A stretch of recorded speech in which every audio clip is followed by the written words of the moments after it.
Yaya, di umano ni Saldico pinatakas.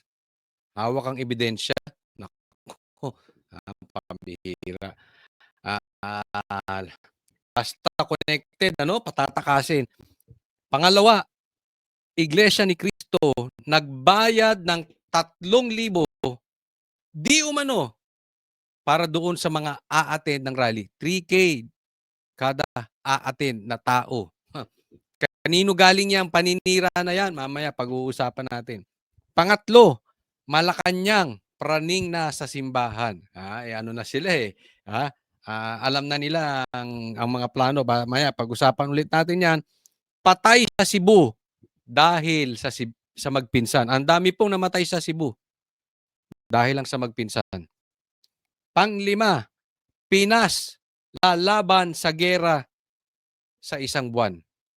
Yan po ang magiging topic natin at marami pa po. So, sana po masubaybayan niyo itong vlog na ito simula't simula hanggang sa matapos. Tayo po yung nagre-request, baka pwede niyo po i-like itong video na ito. At sana doon sa mga hindi pa po subscriber, wag pong kakalimutan mag-subscribe po dito sa channel na Coach Oli News PH. Hindi na po natin pagtatagalin. Diretso na po tayo agad-agad sa ating topic dahil kay Coach Oli, bida ang balita. Mamaya natin pag-usapan yung tungkol sa yaya ni Saldi. Pag-usapan muna natin itong tuta ni Tambi. Parang rhyming no? Sige, pasok! Well, nakapagpa-set up lang ako ng meeting. It might be later or tomorrow. Basta within the next few days, we will be able to talk. Kung kailan biglang pagkaka-open ng schedule namin. Nais makausap ni Senate President Vicente Sotto III, si late 1st District Representative at dating nangangayay. Yung picture niya dyan, nangayayan si Tambi, no? Oo, halatang stress. Tambi, labas ka nga sa picture nang makita ka lang namin o labas ka sa video.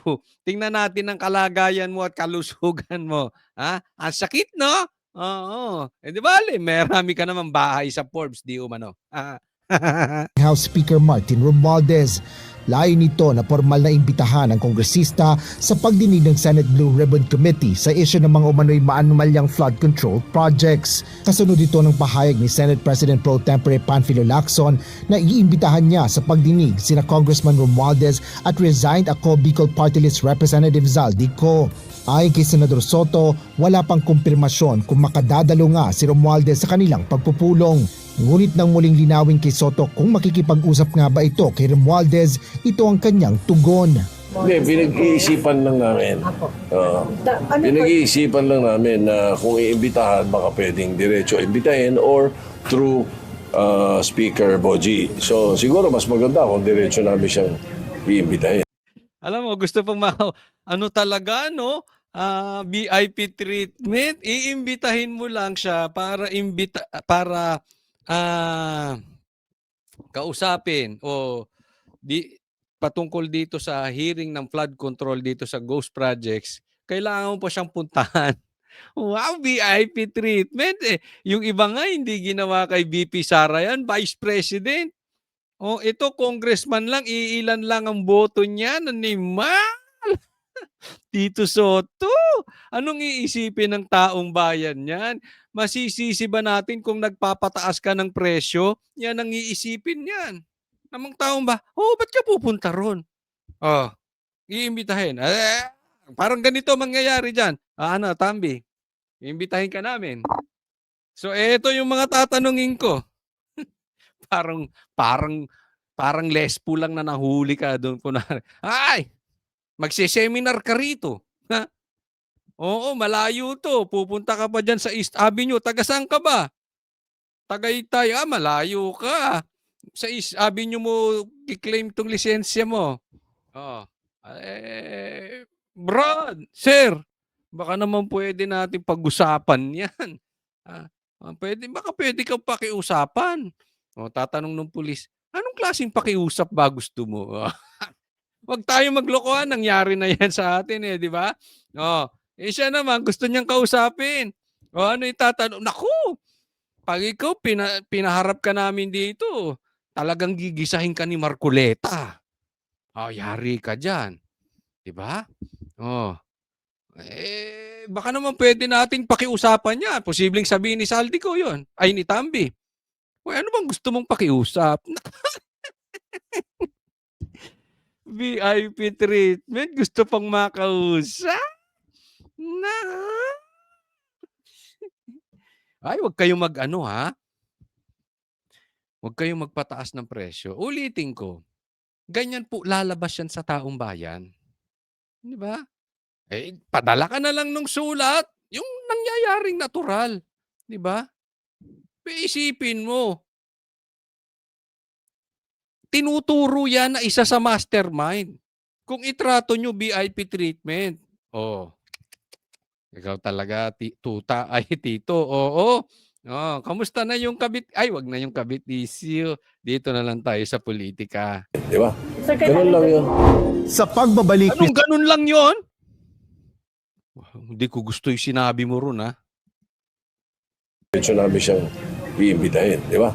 Ganun lang yun. Anong ganun lang yon? Hindi ganun lang yon. Parang, parang, pupuntahan lang namin. Importante, makausap namin siya. Ganun lang yun. Parang simple, no? Oh, dinadownplay. Wala nang masama doon. Hindi. Naku. Halatang halata kayo. Ay, teka muna, Tito So. Kitang-kita naman natin kung saan yung dinadivert. 'Di ba? Oh, sabi nga yung nagtuturo na si Gutesa, ang tinuturo yan, ang iniimbestigahan nyo si Gutesa. Oh, yung nagnakaw ng kalabaw na itinuturo, instead na yung magnanakaw ang imbestigahan ninyo, ang gusto nyong imbestigahan yung nagturo no kung sino yung magnanakaw ng kalabaw. Naku naman, Tito Soto, oh. Ganun lang yun. Sa pagbabalik ni Senator Ping Lacson sa pamumuno ng Senate Blue Ribbon Committee, naniniwala si Senate President Tito Soto na hindi ito magdudulot ng kagunuhan sa mga kasama nitong senador. Ito ay dahil alam naman anya ng kanilang mga kasamahan na si Lacson pa rin ang gusto nilang mamuno sa naturang komite. Tiwala rin si Soto na hindi magkakaroon ng issue sa Senate leadership sa pagbabalik ni Lacson sa Blue Ribbon. I don't think so. I don't think so. And if ever there is, no problem with that. I always serve at the pleasure of my peers. Ayun. So wala naman daw problema na pag bumalik si Lacson as Blue Ribbon Chairman na dati sinabi niya hindi siya nagpapapilit, hindi na talaga siya babalik pero kinain niya rin yung suka niya, no? Si Tito Soto wala namang problema 'di ba? Nagse-serve daw siya at the pleasure of my kabit. Ay, bakit ba kabit? At the pleasure of my peers. Ganon. Si Tito Soto, siguro, hindi ko alam kung kabit niya to hindi yung kabit na yung kabit niya ito si Lacson patungkol sa yung tandem ba? Wag na nga kabit ang pag-usapan natin. Katandem, ganon. Kasi 'di ba ganon naiisip natin pagka-tandem? Oo, kabit. 'Di ba katandem? In Tagalog, kabit. O parang kabit mo ba si Lacson sa paglayo sa usapin ng mastermind, ganon. O katandem mo ba si Lacson? O. Kasi nagkagulo-gulo, nagka-leche-leche na yung nung simula pumasok kayong dalawa diyan Kayo, sa totoo lang, ang ganda na magiging investigasyon. Maaaring tapos na nga Maaaring nakuha na natin yung mastermind kung hindi kayo pumasok ni Lacson. O, yung kabit mong yung katandem mong yon.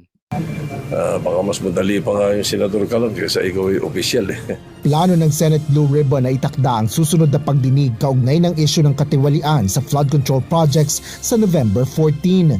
Sinabi ni Soto na pag-uusapan pa rin nila ito ni Lacson kung kailan ang tiyak na petsa ng pagdinig. Asher Kada. Eto, tingnan natin tong next eto, pag-usapan natin, si Tito Soto gusto namang makausap si Tambi. Eto namang kamera, sino ang gustong makausap? Pasok.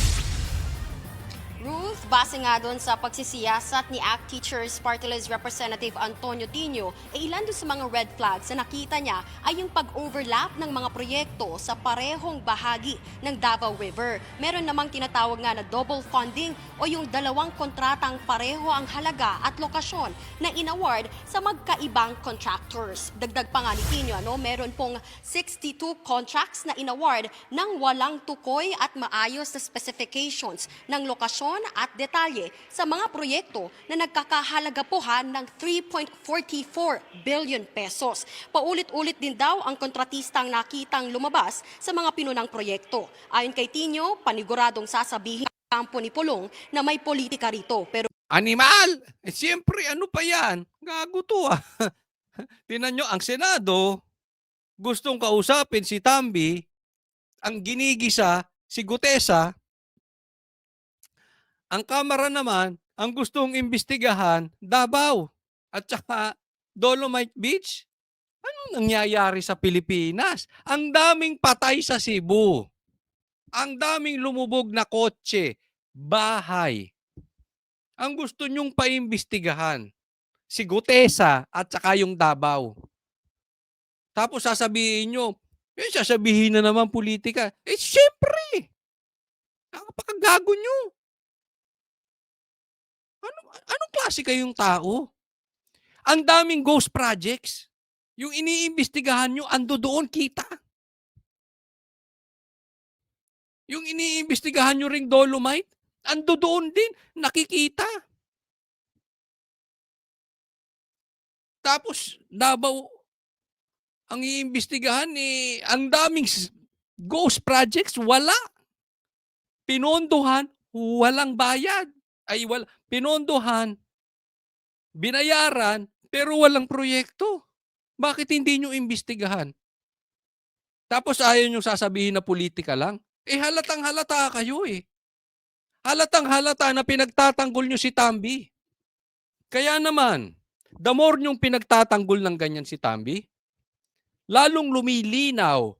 Tandaan nyo to ha. Tandaan nyo itong mabuti. Lalong lumilinaw sa taong bayan na mastermind si Tambi. Kasi kung ikaw ay wala talagang kagaguhan, pag tinuro ka, edi open mo. 'Di ba? Bakit mo ipapasa sa iba? At sa dami ng nagtatanggol sa kanya, it needs money. Ibig sabihin, marami talagang nakurap. Okay? So, lumilinaw lalo sa taong bayan, teka muna, talagang may tinatago to. Alam mo kung anong patunay doon? Na ang taong bayan ay hindi naniniwala sa inyo? Yung investment, yung stocks, yung dolyar bumabagsak. Yan ang malinaw. Kasi hindi mo kayang kontrolin yan. Yung survey, kaya mong bayaran yan eh. Yung mga lintik na congressman, pwede mong bayaran ng iba dyan. Yung ibang mga senador, pwede mong bayaran ng iba dyan. Pero yung stocks, hindi mo mamamanipulate yan. Hindi mo kayang pilipitin ang leeg ng mga, mag-invest kayo dito ha. Aayusin namin tong gobyerno. Hindi po pwedeng ganon. Sasabihin ni Claire, kasalanan ng mga Duterte yan. Mag-invest kayo dito. Hindi nyo matatakot ng mga ganon ng mga investor. 'Di ba? Kasi nga, mga peke kayong lahat. Ano nga yung nagdoble? Malay ba natin kung talaga namang kulang? 'Di ba? Oh. Ang tingnan ninyo, may anomalya ba? Kung walang anomalya, punta na kayo dun sa iba. Gate Tino, nag-umpisa ang kanyang pagsisiyasat sa sumbong sa Pangulo website at kapansin-pansin ang mga questionableng kontrata at proyekto sa kanyang distrito. Samantala, kasalukuyan pa rin tinitignan ni Public Accounts Ang Chairman daming mo. Ito pa si Kokey, isa pa ito. at Bicol Saro Party List Representative Terry Ridon kung may line item nga ba sa General Appropriations Act o Ito ba si Mr. Harvard? Nagbayad. Anyway, ang kumusta na yung Dolomite mo? Balik natin yung basura, samahan ka namin. Kasi yan ang gusto nyo, iniimbestigahan nyo yung malinis, yung madumi, ayaw nyo imbestigahan. Balik natin basura. Ha? Pataihin nyo rin yung mga tao. Yan ang gusto nyo eh. Yung madungis. Hindi. Ito, in general po ito. Alam mo yung mga madudumi, gusto niyan madumi. Let me repeat that. Yung mga masasama, gusto niyan masama din. Kasi, pag ikaw ay nasa dilim, ayaw mo ng liwanag, ma-expose ka eh. Halimbawa, tingnan mo ang adik. Gusto niyan lahat ng kaibigan niyan adik. Magsalita ka dyan ng Diyos, ikaw pa masama. Gusto niyan adik ka rin. Tingnan mo yung barkadahan na mahilig sa babae. Tingnan, sigurado yun. Hindi lang siya mambababae, maghahatak pa yun ng mga kaibigan niya, kagrupo niya, kaibigan niya na mambababae. Para wag siyang magbukang masama. Pag ikaw ngayon, tumanggi mang babae, ikaw pa masama. Alam ko yan eh. Nafe-feel ko. Di ba? Hindi. Joke lang, joke. Oo. Ganyan. So ayaw nila, parang magnakaw kayo mga animal. Ha? Pag hindi kayo nagnakaw, yari kayo sa amin. Bakit? Nagmumukha silang madumi. Nasa ilalim ng unprogrammed appropriations ang Dolomite Beach Project ng administrasyon ni dating Pangulong Rodrigo Duterte.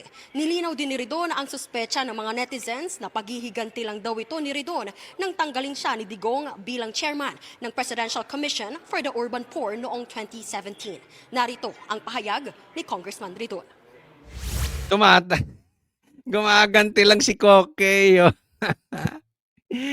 Sige, mag-enjoy ka dyan, kakabanat mo. Kung ano man nakukulimbat yung pera kay Saldi ko at kay Tambi, di umano. Tago nyo na. Last nyo na yan. I don't think there's anything na talaga ho nga paghiganti dito sa usapin po na ito. Ayun, Hindi ito ito. tungkol sa dating Pangulo. Ang gusto nating malaman, sino ho yung opisyal ng gobyerno na nag-propose nito pong Dolomite Beach Project na ito. Ayun, hindi siya ang bait. Ang bait pala nito. Idol! Mga animal. Ito. Tingnan nyo to. Tingnan nyo to. Patunay. Naluko-luko yung mga yon. Ito, nilabas ng ng Daily Tribune. Top 10 provinces with biggest flood control contracts. Taas ang kamay kung kasama yung syudad nyo rito. Anong number 1? Bulacan. Cebu, alam mo, nakakaawa yung mga tulungan po natin ng Cebu. Talagang lumubog sila. Isipin nyo.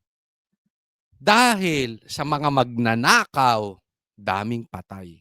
Alam mo, nung pinapanood ko yung mga videos na nangyari sa Cebu, nagdudugo yung aking puso dahil naiisip ko, bakit ba nangyayari to sa Pinas? Yung mga inosente, patay. Yung mga magnanakaw, buhay. Parang pag tiningnan mo, asa ng hustisya? Diba? Tapos, asan yung mga congressman? Ang balita namin dito, yung mga congressman dyan sa Cebu ngayon, nasa ibang bansa. Animal kayo, kailan kayo pupunta dyan? Si Bongbong Marcos pupunta pa din daw dyan. Nag-announce pa. Wag na kayo mag-si-announce. Pumunta na lang kayo dyan kung tumulong na kayo. Di ba? Announce pa kayo eh. Di, calling, totoo ba yun? Kayong mga congressman na dyan sa Cebu. Wala daw kayo. Di ko alam kung totoo to ha. Kaya tinatanong ko, sa mga taga Cebu, kung nanonood kayo, andyan ba yung mga congressman nyo? O yung iba nasa ibang bansa dahil natakot, dahil lumubog, at kasalanan nila, isipin mo, pangalawa ang Cebu sa pinakamaraming flood control contracts. And yet, ganun ang nangyari. Ilan ang inano nila dyan? 26 billion. Daming numero, hindi ko na nga kayang basahin to eh. Alam mo naman yung aking utak, hanggang milyon lang. Yan lang nakita nating pera. Oh, ang pangatlo, Isabela, Tarlac, Camarines Sur. Oh, ilagay nyo dyan ha. Kung andyan yung probinsya nyo, ilagay nyo. Albay, Pampanga, Leyte, Pangasinan, Misamis Oriental. Yaan po. Ha? Yaan po ang mga probinsya. Ang gustong kausapin ng Senate President, si Tambi at si Gutesa. Ang Kamara, ang gustong imbestigahan Davao. Mga animal kayo. Ang gusto nyong imbestigahan, Dolomite. Di ba? Ito ay July 22 to May 25. So ito, panahon mo, Bongbong Marcos. Kawawa ang Cebu. Alam mo, kung hindi ito hinayaan ni Bongbong Marcos at ni Tambi, yung mga patay ngayon sa Cebu, dapat buhay pa yun. Pambira. Nag-swimming yung mga kotse. Masakit yun ha. Kasi hindi naman kami katulad ninyo na mayayaman. Karamihan ng bumibili ng kotse, hindi cash. Hulugan niyan 60 months. I know that. Sipin mo lubog yung kotse mo, hindi pa bayad. Tapos kayo hayahay may bahay sa Forbes. Ang gagago nyo. Wala na kayong konsensya. Tapos ayaw nyo magsi-resign. Dapat naman magsi-resign na kayo. Hayaan nyo na yung may kakayanan. Wala kayo talagang konsensya. Bongbong, anong gagawin mo rito? Kasalanan pa rin ni Duterte yung Cebu. Kasalanan pa rin ni Duterte yung Bulacan. Pati siguro yung kapalpakan mong pakikipagkamay dyan, animal. Ha? Kasalanan pa rin ni Duterte. Tingnan mo itong mga to. Wala kayong kwenta. O ito next, tingnan po natin. Kaya naman, hindi ko rin ma-blame si Congressman Kiko Barsaga kung sabihin niya to. Okay, hindi ko po sinasabing perpekto si Congressman Kiko Barsaga. Ha? Baka sabihin, bakit pag kami ginawa itong kapalpakan, bakit lagi mong inaano? Hindi. Kasi dito sa atin, pag tama, palakpakan, pag mali, banatan. Para sa akin, tama naman itong mga quote cards na ginagawa niya. Diba? Halimbawa, ito. Anong sabi niya? Walang mamamatay sa Cebu kung walang ninakaw si Marcos at Romualdez. Corruption kills our citizen. Hindi mo because this is public knowledge. Ha? Hindi mo masisisi kung ganito ang iniisip ng majority ng mga Pilipino ngayon. Pilipino sa ating bansa, lalo na yung mga Pilipino na nasa ibang bansa. Masakit sa loob nila. Yung nangyayari. Gaya nga na sabi ko, asa ng hustisya. Ba't ako naniniwala sa Diyos that in the end, there will be a time of reckoning. Mananagot sila. Whatever you sow, you will reap. Magtanim ka ng pagnanakaw at dahil sa pagnanakaw mo, maraming namatay. Pananagutan mo yan. Pananagutan ng pamilya nyo yan. Kaya ako, hindi ako naiinggit sa kanila. Sa totoo lang. Kahit ang dami nilang pera. Because I know, somehow, magdudusa yung family. And I don't want that. Isipin mo, ako, to tell you honestly, naniniwala ako sa sinabi nito ni Kiko Barsaga. Kayo ba naniniwala? Dahil kung maayos yung ginawang flood control dyan, wag na natin isisi nung panahon ni Duterte, panahon ni Pinoy. Wag na nating idama yun. Kasi pinakita ko sa inyo ang laki nung budget patungkol sa flood control. Kung meron man silang pagkakasala, hindi ko sinasabing meron yung mga nakaraan. Binadgetan nyo nga. Kaya nga nyo binadgetan. Naiintindihan? Para masolusyonan yung problema ng baha. So kung may pagkakamali yung before, wag na nating sisihin. Kaya nga nandiyan kayo eh. Kaya nga kumuha kayo ng pera para magkaroon ng flood control projects. Bakit nagkabaha pa rin? Eh ngayon may parating daw malaking bagyo. Oh, magsisisihan na naman tayo. Ano, sisisihin nyo na naman yung matanda sa dahig? Kaya walang mangyayari sa Pilipinas. Itagaan nyo to sa bato. Maraming malulunod na Pilipino dahil dyan sa magpinsan na yan. Because they are not willing to do what is necessary. Ang gagawin lang yan, ituro si Duterte. Hindi hinaharap yung sitwasyon. At ito na tayo sa bingid. May parating. Super typhoon. Anong gusto nyong gawin? Sisihin ko si Sara. Sisihin ko si PRRD. Sisihin ko si Pulong. Di ba? Walang malulunod ang mga kapwa natin. Asahan nyo yan. Hindi lang sa Cebu maraming mamamatay. Dahil sa ugali nito mga nagda-divert ng problema. Imbis na hinaharap, inaamin ang pagkakamali, haharapin at susolusyonan. Wala, puro kayo turo. Mga loko-loko kayo.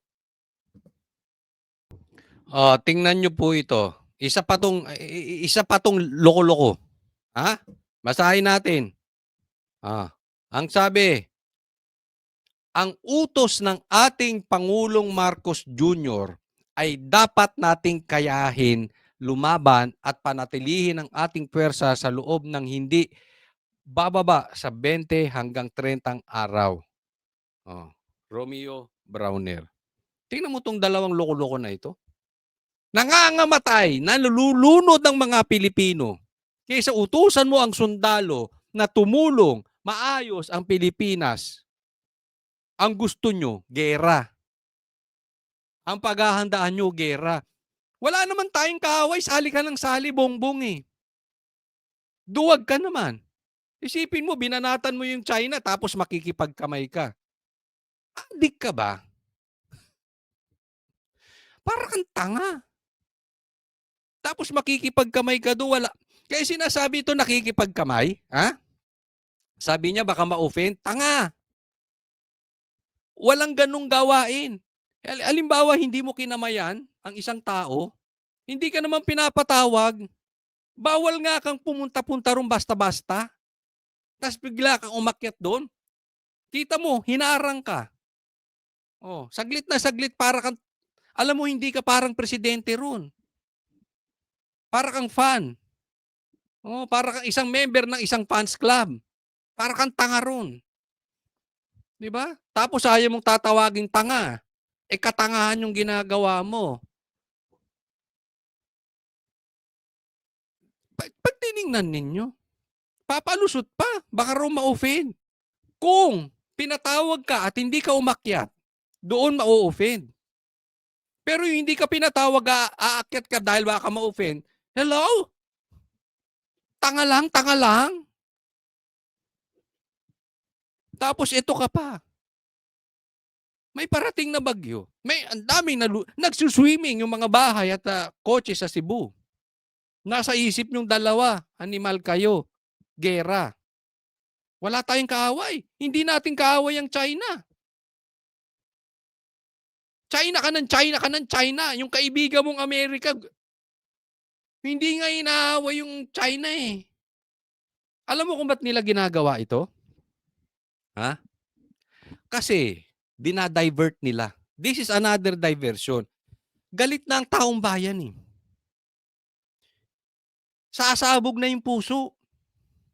So gusto nila magalit tayo sa China. Para yung galit natin doon mapunta. Tanga.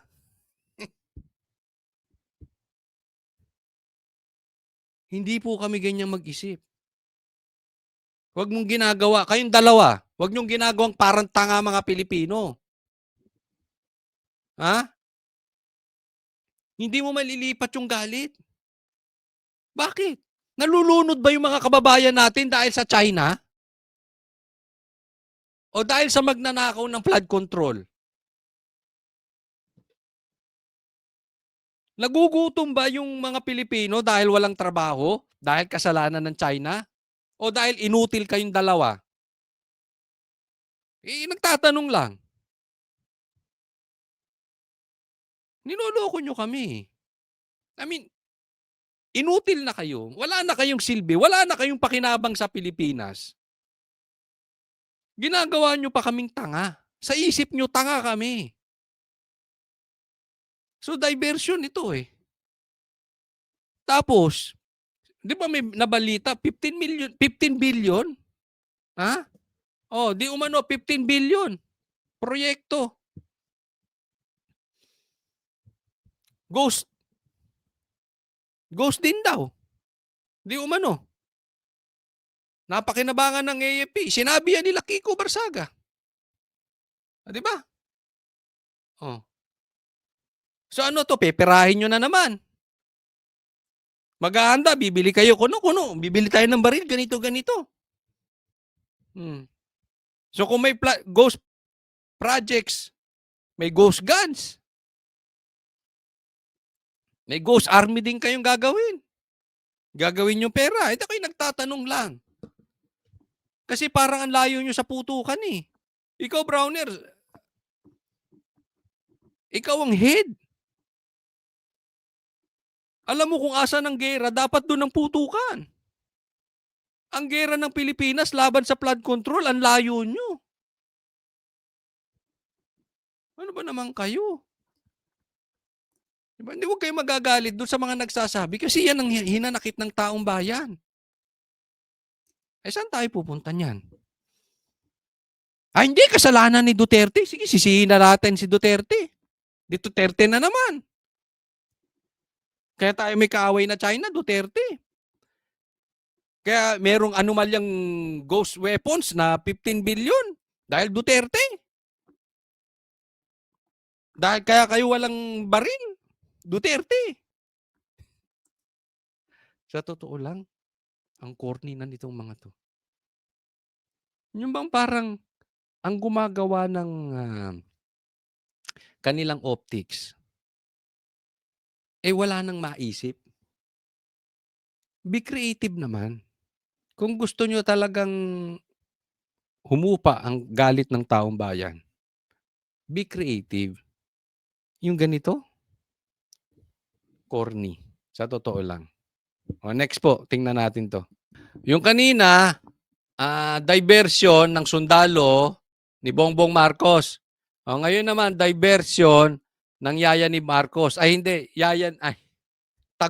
Diversion ng taguan ni Bongbong Marcos. Pakinggan po natin mabuti ha.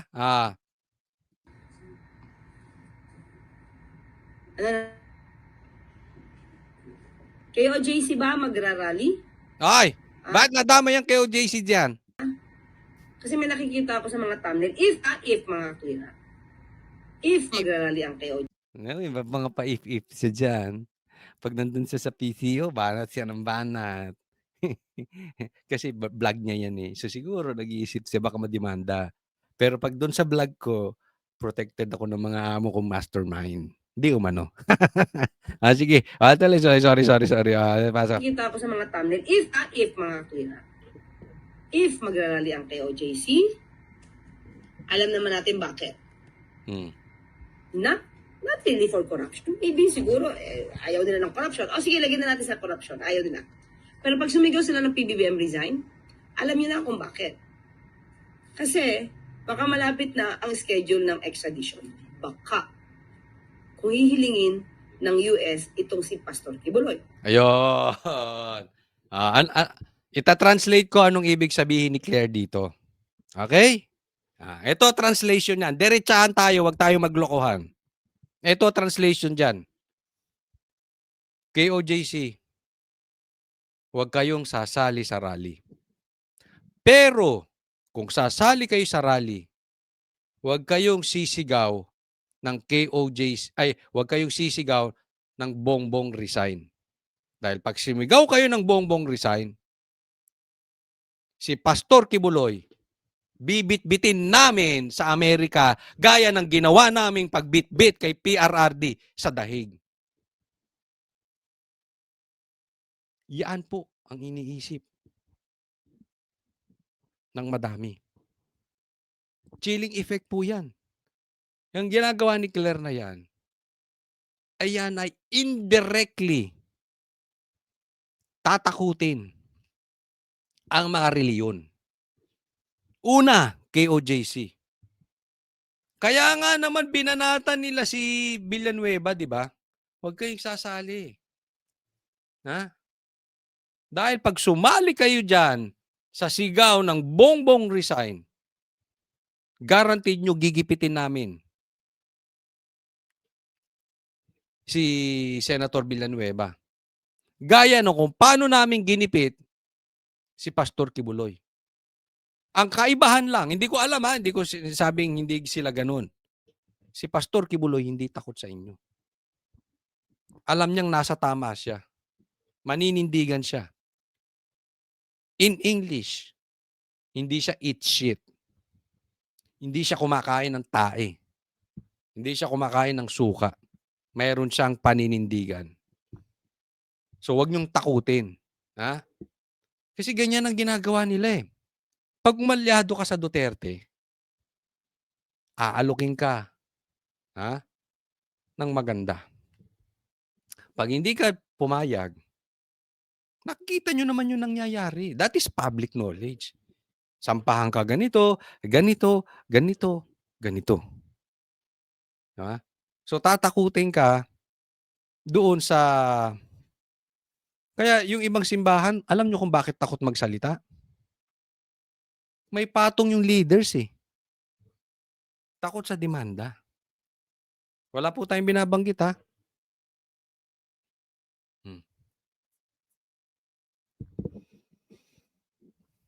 Ba't nyo sinasabing KOJC? Ito sa akin lang ha. Ito, I'll be honest. As of tonight, as of today, walang instruction coming from SMNI or KOJC na mag-join kami sa rally. So it means, bakit dinadamay nyo ang KOJC dyan in the first place?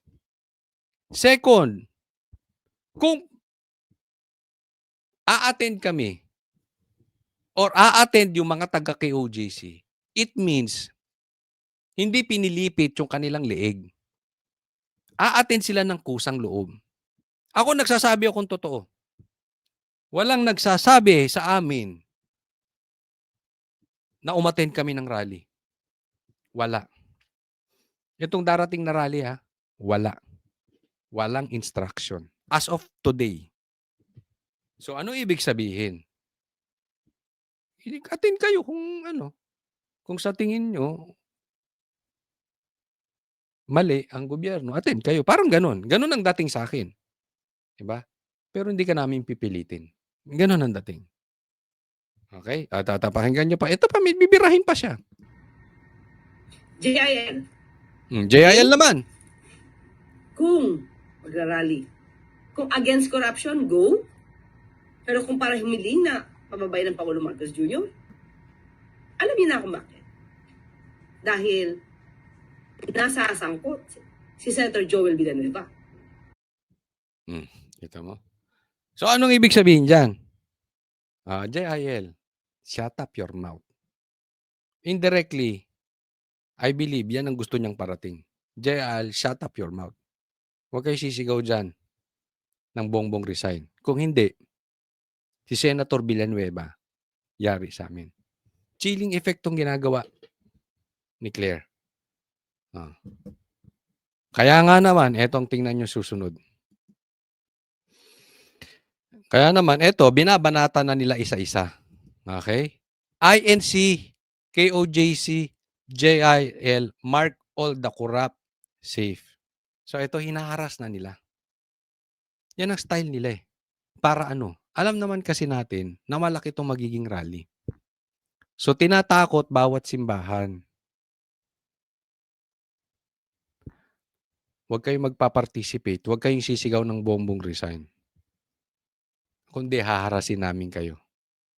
I don't know sa ibang church, okay? Ako po ay hindi member ng KOJC. Pero ako po ay parte ng SMNI. Nakita ko po sila. This I can promise you. Sa mga nanonood, hindi duwag ang KOJC. Kung duwag ang KOJC, nasa laya si Pastor Kibuloy. Hinihimod yung puwet ng mga lintik na yan. Pero hindi, dire-diretso siya. Kaya pinag-initan eh. Bakit? Hindi kayang pilipitin yung leeg. Hindi kayang takutin. Takutin nyo na yung iba. Yung ibang leader na may takot sa demanda, yun na lang, takutin nyo. Pero not KOJC. Pero ang point ko, ito, talaga nang gigipitin itong mga simbahan dahil para dito sa rally, hindi maging successful. Ito pa, isa pang ginigipit. Tingnan natin Ito ay post di umano ni Kiko Barsaga. Okay, hindi ko alam kasi hindi natin alam kung totoong sinabi ni Bongbong Marcos. Okay, kaya tatanungin natin para maliwanag. Totoo bang sinabi mo to, Bongbong Marcos? Okay? Kasi kung ito hindi totoo, baka ginagamit lang yung page ni Kiko or may nagpapanggap na Kiko Barsaga. Kasi po, yung iba ginagawang pain yan. May mga nagme-message pa nga sa Banateros eh. Kunwari, yung ibang vloggers nagbabayad, tapos gusto nila isisiwalat ng Banateros, yung pala fake news, di ba? So nagtanim, di ba? Parang si Risa, tanim witness. Ito naman, tanim fake news. Gusto nilang kagatin. Kaya ako, nagtatanong pa lang. Nagtatanong Bongbong Marcos talaga bang sinabi mo ito? Kasi kung sinabi mo ito, hindi magandang paratang yan sa INC. Kasi ano sabi ni Bongbong Marcos? Marcos administration, according to Kiko Barsaga, accuses Iglesia ni Cristo of paying members 3,000 to attend November protest against corruption.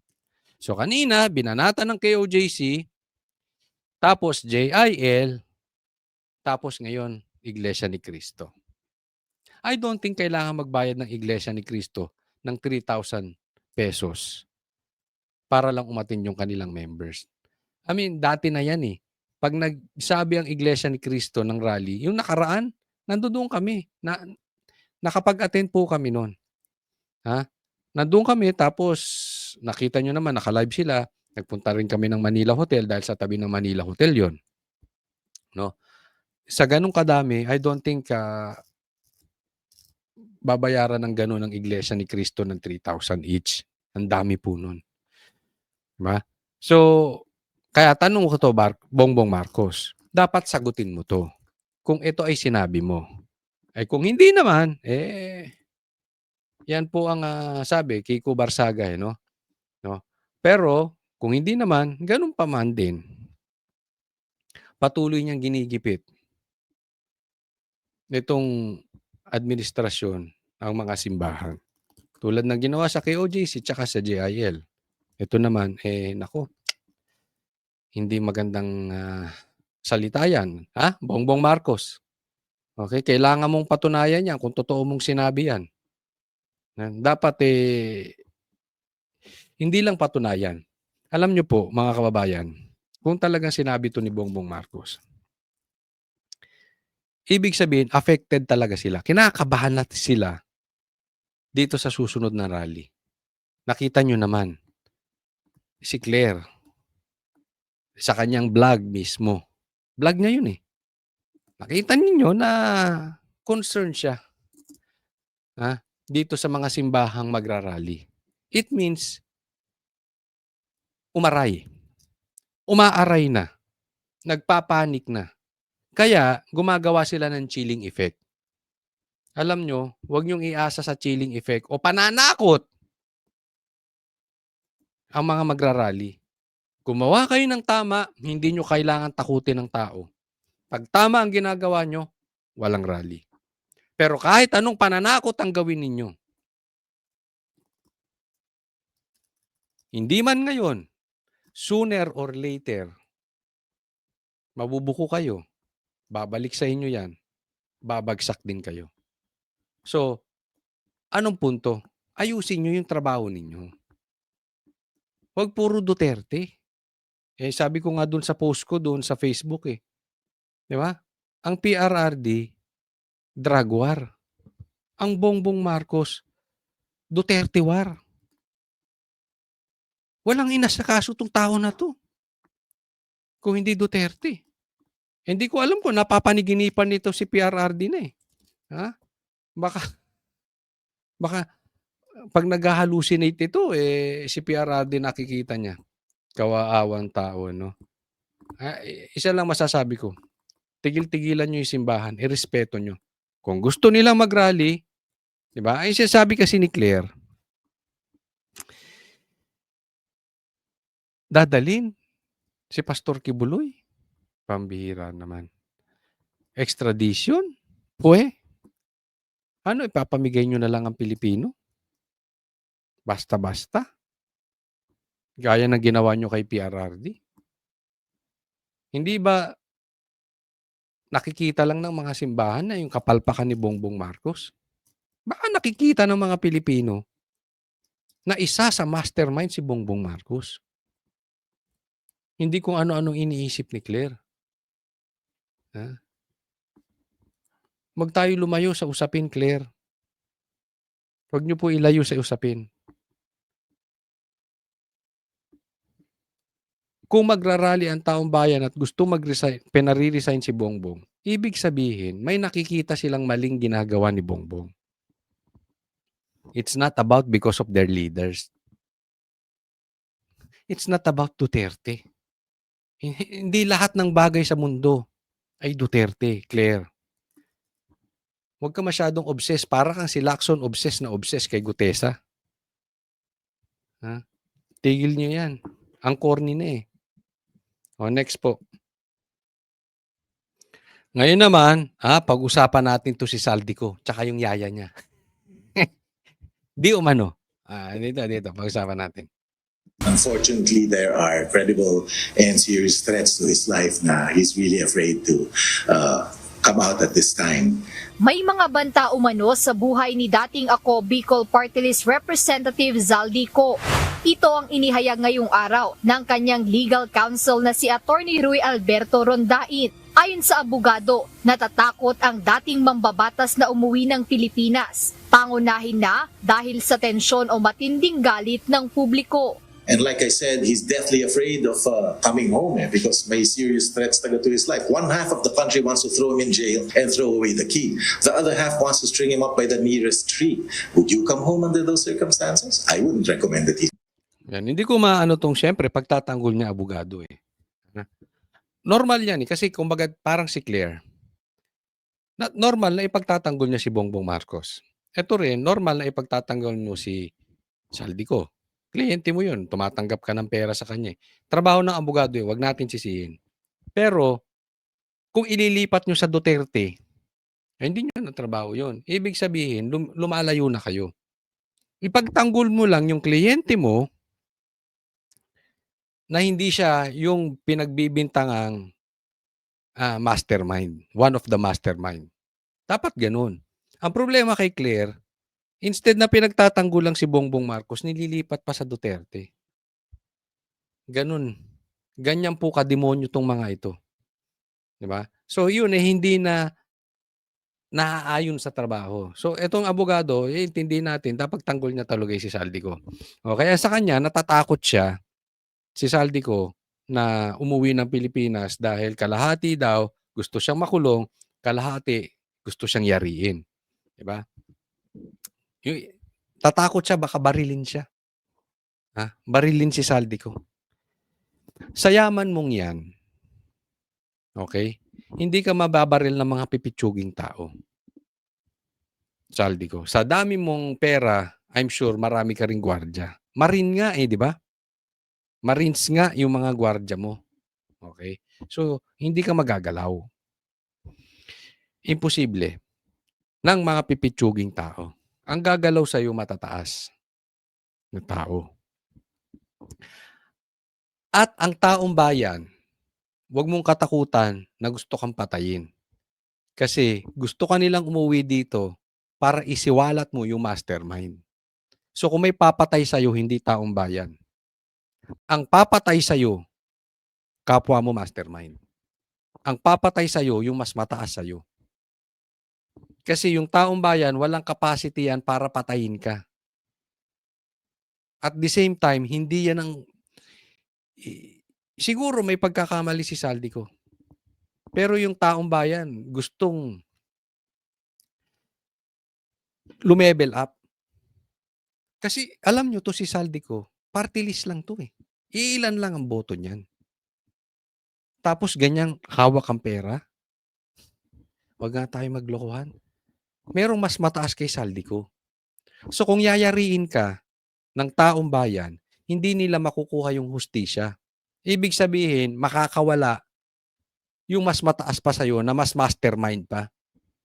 Maybe you are one of the masterminds, pero meron pang mas mataas sa yung mastermind talaga. Pinaka-mastermind. Ako, opinion ko to ha. Ayokong mamatay si Saldico. Sa totoo lang. Kasi alam ko hawak niya susi. Kung sino talaga yung tarantado, yung mga loko-loko. Ha? Ginagago ang Pilipinas. Hawak niya kung sino pa yung mas mataas. At ang makakasiwalat niyan si Saldico. So siguro yung ibang tao, ganyan din ang opinion katulad nung sa akin. We want you to go home safe. Para maituro mo yung mga loko-loko. Ba? Ewan ko kung mani. But I'm sure protected to nung mastermind. Hindi ito pauwi ng mastermind. Maniwala kayo. Magkakabuhol-buhol ang dila nito si Saldico. Magkakabuhol-buhol ang dila niya. Pag yan, nagisa yan ng abogado sa korte. Pag nagisa yan ni Marcoleta sa Blue Ribbon, magtuturo yan. Patay. So, patay yung mastermind. Hindi literally, physically dead. Patay ibig sabihin ni may kalalagyan. Maituturo, makukulong. Isa rin sa ikinapangangamba ni Atty. Rondain ang posibleng karahasan ng publiko kung uuwi ng bansa ang dating kongresista. Ako personally, ang bigger fear ko is vigilante violence. Because nga everyone hates him. Because personally, I'm deathly afraid of vigilante violence. Someone who thinks that he's the moral guardian of the Filipino people will just take a paltik and shoot him anywhere. Mariin Takot siyang mabaril. Okay? In short, takot mabaril. Pero ako, kabaliktaran, hindi yung vigilante o hindi yung mamamayan ng babaril sa kanya. I don't think so. Kasamahan niya. Someone close to him na nakinabang. More than him. Sa flood control, sa ghost projects, yan ang babaril sa kanya. So, baka nga pinoprotekta. Mamaya may papakita ko. Yaya rin. Ako. Mariin ding pinabulaanan ng legal counsel ni dating Representative Ko na may air assets ang kanyang kliyente.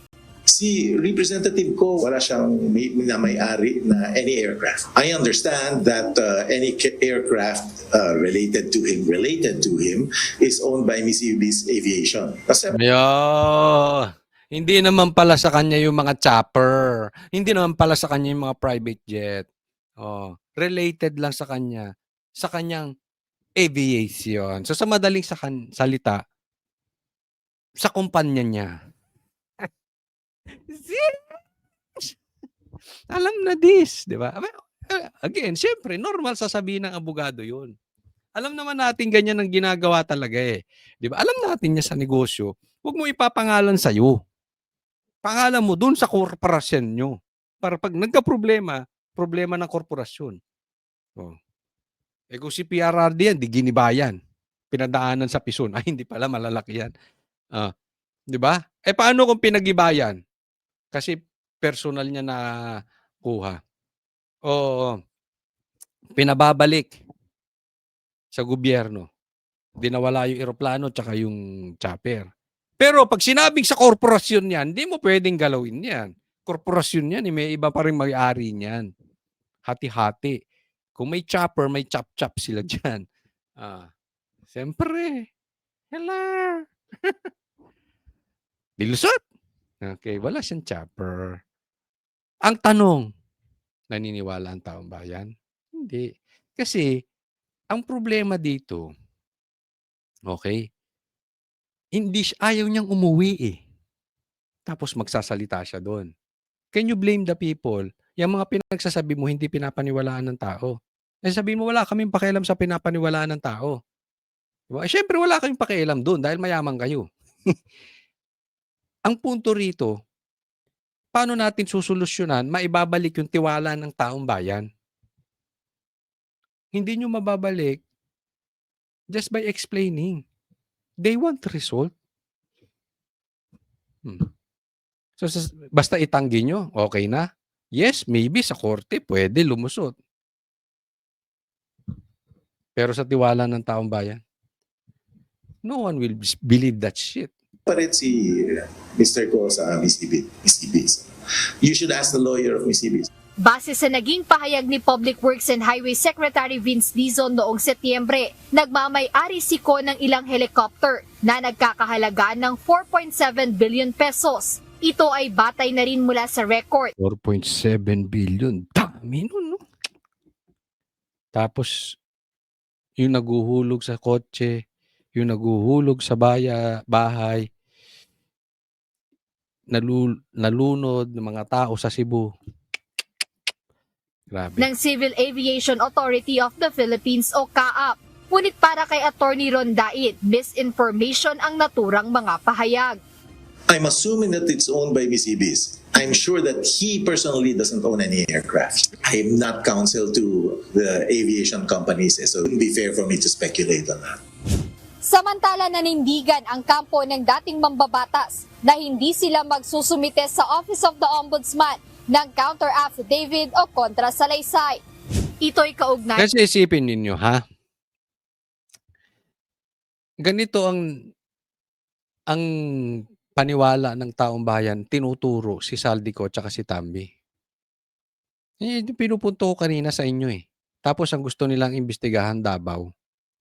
Loko-loko rin to. Gago rin talaga tong kamera, no? Gusto nilang imbestigahan Davao tsaka yung Dolomite. Wala talaga sa ayos. Kaya walang mangyari-yari sa Pilipinas eh.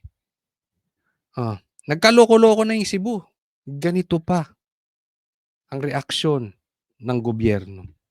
Siraan ng mga simbahan, takutin ng simbahan, ipasa sa Duterte, Duterte ang imbestigahan, ang tagal pumunta ng Cebu, nawawala yung di umano yung mga congressman dyan sa Cebu. Ay nako. Tingnan nyo po itong post ni Jason sa Facebook, no? Okay? Ano sabi ni Jason sa?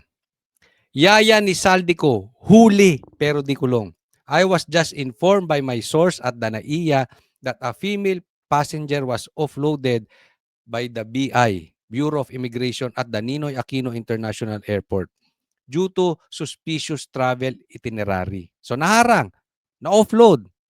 Okay, kasi pupunta ng Hong Kong, tapos may connecting flight sa Paris, sa France. Siyempre, kailangan mo dyan, di ba, yung meron kang visa and at the same time, kung may connecting flight ka, tapos may pera ka, di ba, alam mo na may travel itinerary ka, anong gagawin mo ron? Alam mo naman sa ano, di ba?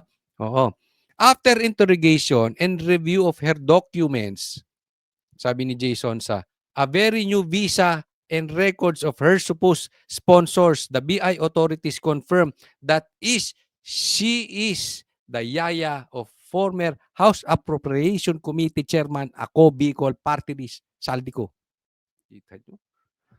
Bago yung visa tsaka yung records niya. So, ibig sabihin, parang baka minadali yung ID, bago yung ID, bago yung record, baka bago yung bank account. We don't know.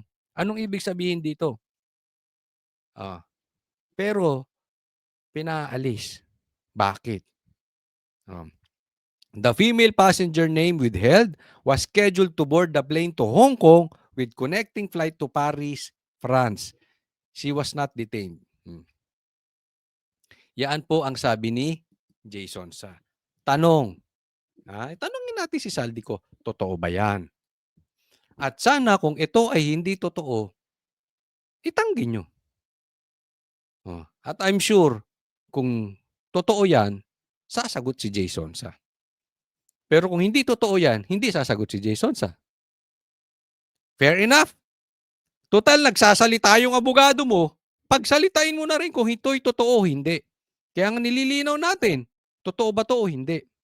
Kasi kung posibilidad, kung ito ay totoo, wala talagang plano umuwi si Saldico. Talagang patatakasin yung yaya. Alam niyo nga kung bakit? Yan yung sinasabi ko eh. Hindi yan pauuwiin dito. Drama-drama lang yung pauuwi nila si Saldico kasi mahuhuli. Yung dalawang alalay niya nga na pinagdidelibera ng pera, pinatakas. Kaya ito si Browner, hindi nyo nga mabantayan. Nakakatakas yung eroplano, helicopter ni Saldico. Pati yaya, muntik nang makatakas. Yung alalay niya nakatakas, asama ka pa sa gera, animal. Anong nangyayari sa Pilipinas? Di ba? Posibleng may hawak to. Kaya pinapatakas.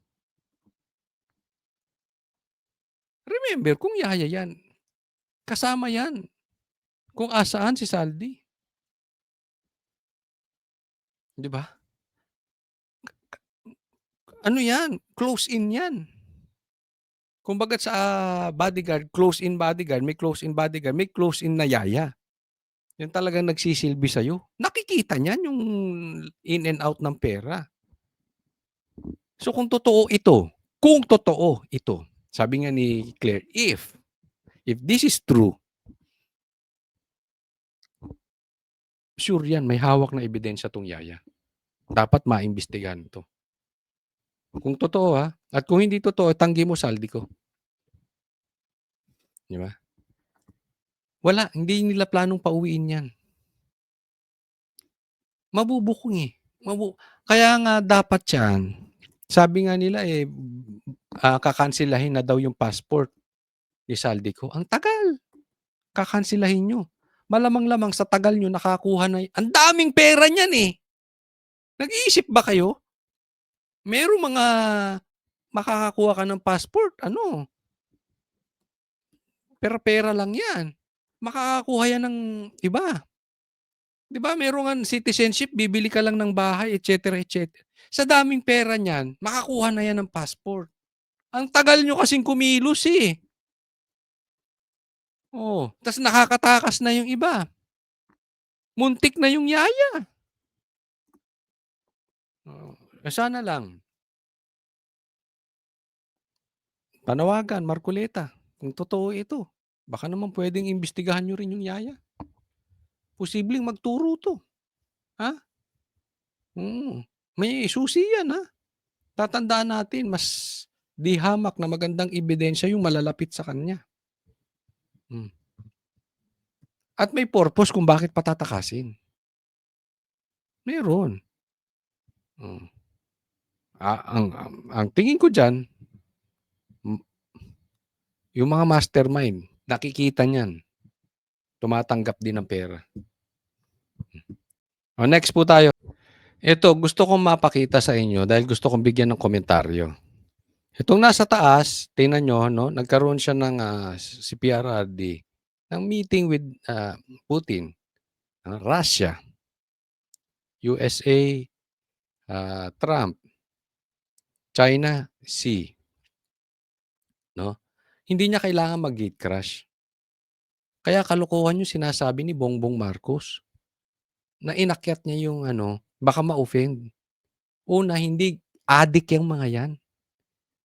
Alam mo ba ang taong easily offended? Yan yung mahihinang nilalang. Ang tao, tandaan nyo yan parati, ang taong easily offended, insecure yan. Itong mga ganyang katataas na leaders, they are not weak leaders. Yung leader ng Russia, US at China. Kaya nga they know eh. A real leader, tandaan mo to, Bongbong Marcos, a real leader will notice a real leader. A real leader will notice a weak leader. And they know. So yung sinasabi mo, ayaw lang talaga sa'yo. Huwag kang magpalusot na kaya ka umakyat dyan, baka ma-open si C. Ang sabihin mo, etsa puwera ka dyan. Gusto mo makuhanan ka ng kamera para may ilalabas kayo sa Pilipinas, para maloloko nyo ang Pilipinas at mapapalabas nyo yung optics, yung naratibong gusto nyo makarating sa Pilipino na ikaw ay one of them. Na ikaw ay respetado, mataas na tao. Yes, you are the president, but they don't respect you. World international leaders do not respect you, Bongbong Marcos. Pilit na pilit yung ginawa mo. Gate crasher ang dating mo ron. Fun ang dating mo ron, Bongbong Marcos. Look at this. Look at this. Diba? Ang layo mo. Ang layo mo, Bongbong Marcos. Eh ikaw, hanggang ngayon, nakatago ka pa rin kay Claire. You're just proving you're really a weak leader. Ni ayaw mo humarap sa media. Puro ka Claire, puro ka Claire. Why? Lagay nyo dyan sa comment section. I know you know it. Next po tayo. Ito po post ni Senator Bongo sa kanyang Facebook. Basahin po natin. Malasakit team ni Senator Bongo agarang naghatid ng palugaw at tulong sa mga naapektuhan ng Bagyong Tino sa Cebu. Ngayong November 5, rumisponde agad ang malasakit team ni Senator Bongo sa Tisa National High School kung saan pansamantalang nanunuluyan ng ilang individual na naapektuhan ng Bagyong Tino. Katuwang ang malasakit at bayanihan party list na mahagi sila ng mainit na pagkain upang kahit paano ay maibsan ang hirap na nararanasan ng mga residente habang unti-unti nilang inaayos ang kanilang buhay at kabuhayan. Kayo, Dilawan, asan kayo? Kayong mga congressman ng Cebu, asan kayo? Tayo nagtatanong lang. Ikaw, Trillanes, wala kang naitutulong sa Pilipinas. Puro ka lang dakdak, puro ka lang Duterte, puro ka lang kaalyado ng Duterte, gisahin ng Duterte kasi makakaupo si BP Sara. Kung hindi natin gigisahin, kung hindi natin gigibain ng Duterte, makakaupo si BP Sara, makakabalik si BP Sara. Wala na kayong inasikaso sa buhay ninyo kung hindi makabalik ang Duterte.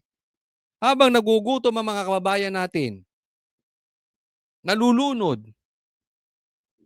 pag oras ng tulungan, wala kayo. Puro ka lang tira, puro ka lang dakdak. Anong naituturo mo sa Pilipinas? Dati kang senador. Anong pakinabang kung makaupo o hindi makaupo si BP Sara? Agenda nyo yan. Kayo lang ang may makikinabang dyan. Pero pagdating si ganyan, wala na kayo. Instead na ang ginigisa ninyo, yung mga magnanakaw dyan sa Cebu, instead na ginigisa ninyo yung may mga ghost projects, ginigisa ninyo yung mga kaalyado ng Duterte. Sila tulong ng tulong. Mga wala kayong silbi, mga animal kayo.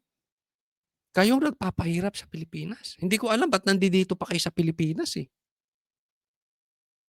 Pahirap kayo sa Pilipinas. Instead na tayo magtulungan na lang.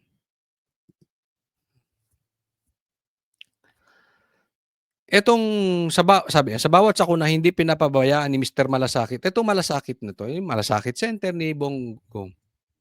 Tatandaan po natin. Paalala ko lang sa inyo. Epektibo yan. At alam ko, iba sa inyo mga manonood na experience yan. Or kung hindi man kayo directly, yung mga kamag-anak nyo, kaibigan nyo, kapitbahay ninyo. Puro pumunguliti ka itong mga to. Kaya ginigiba si Bongo . Dahil alam niya, makakatulong sa 2028. Posibleng ito ang vice president na tatakbo. Yan ang tinitingnan na si Bongo, hindi nga iniisip yan. Pero yung mga kalaban, yan ang iniisip. Sara Bongo ang tandem. Kaya ginigiba si Bongo. Ganito, ha? May usap muna tayo. Mga brad, tulong muna. Pag tumulong na kayo, saka nakasiguro kayo may karapatang magsalta. Ha? Patungkol sa Duterte. Talunin nyo muna yung ginawa ng Duterte. Pag nakatulong kayo ng ganyan sa bansa, saka nyo nag-ibain ng Duterte. But for the meantime, tulong muna kayo. Pakita muna kayong resibo. Ha? Next po tayo. Ito lang, gusto kong bigyan ng komentaryo itong sinabi ni Robin. Ha? Tama po dito si Robin. Wala po kaming kakayanan sa minority bloc na maibalik sa pwesto si Senator Rodante Marcoleta para maging tagapangulo ng Blue Ribbon dahil kulang, talo at wala pa kaming bilang, siyam lang po kami sa minority. Ang punto dito ni Robin, kasi bakit ba si Lacson ang Blue Ribbon chairman? Ang layo niya. Galit na galit kay Gutesa. Hindi ko alam kung crush niya si Gutesa or obsessed siya kay Gutesa. Di ba? Nung pumasok sila ni Tito Soto, nagka-leche-leche. Wala pong magagawa si Senator Robin dyan. Wala pong magagawa ang minority. Kasi sabi nga nila, doon sa Blue Ribbon, walang gustong tumanggap sa majority. Kung talagang para sa bayan sila, pwede naman nilang ibigay kay Marcoleta, di ba? Pero ayaw nila ibigay kay Marcoleta dahil si Marcoleta tutumbukin ang mastermind. Sila, ayaw nilang matumbok, di umano ang mastermind. Ang gusto nilang matumbok, gusto nilang matumbong. Hindi si Bongbong. Ang gusto nilang matumbong, si Gutesa. Pansin nyo, doon na umikot ang Blue Ribbon. Doon sa notaryo. Kasi kung para sila sa taong bayan, teka muna, ito na lang. Di baling nasa minority? Ha? Baka pwede nating ilagay si Marcoleta. Total, magaling siya. Hindi nila tinitingnan yung ganun. Ang tinitingnan nila, huwag makarating sa mastermind. Ang style dyan, gigipitin, pipilipitin yung leeg nila Bilyar. Kasi dalawa agad yun . Pag lumipat yung dalawa, di 11 na sila. 13 na sa kabila. Dalawa na lang. Hindi ko alam kung si The Good One lilipat or kung sino man. Basta may lumipat na 4. May 4 na lumipat sa minority bloc. Galing sa majority. Tingnan nyo. Aayos ang Senado. Tingnan ninyo, lalabas ang mastermind. Ito lang ang solusyon. Para sa Blue Ribbon, maayos. Kitang-kita mo, doon pa lang sa impeachment, hinaharang na ni Tutua Soto. Di ba? Parang ayaw niya maging kabit maging kabit. Parang ayaw niyang makaupo si BP Sara. Doon pa lang gusto niya nang ma-impeach si BP Sara. Yun ang kanilang punto rito. Kasama yan sila Tuta. Kasama yan sila Trillanes. Kasama ang Dilawan. Lahat yung mga yan, ang motibo lang yan. Huwag makaupo si BP Sara sa 2028. I really hope. Keep on praying. And at the same time, isabihin nyo sa social media ninyo na meron pang lumipat na 4. Pag may lumipat na 4 sa minority, solve na ang problema ng Pilipinas. Kalahati ng problema natin solve. Matutumbok natin. Sigurado ang mastermind. But for the meantime, sarswela ang mangyayari dyan sa Blue Ribbon. Hindi lalabas ang mastermind dyan. Ang gigibain lang dyan si Gutesa. Pustahan? Huwag pong kakalimutan i-like po itong video na ito. At sana doon sa mga hindi pa po subscriber ng channel na ito ay sana makapag-subscribe kayo. Maraming salamat po doon sa patuloy na sumusubaybay ng ating vlog. Okay? So, kita-kits po tayo ulit sa susunod na ating video. God bless everyone.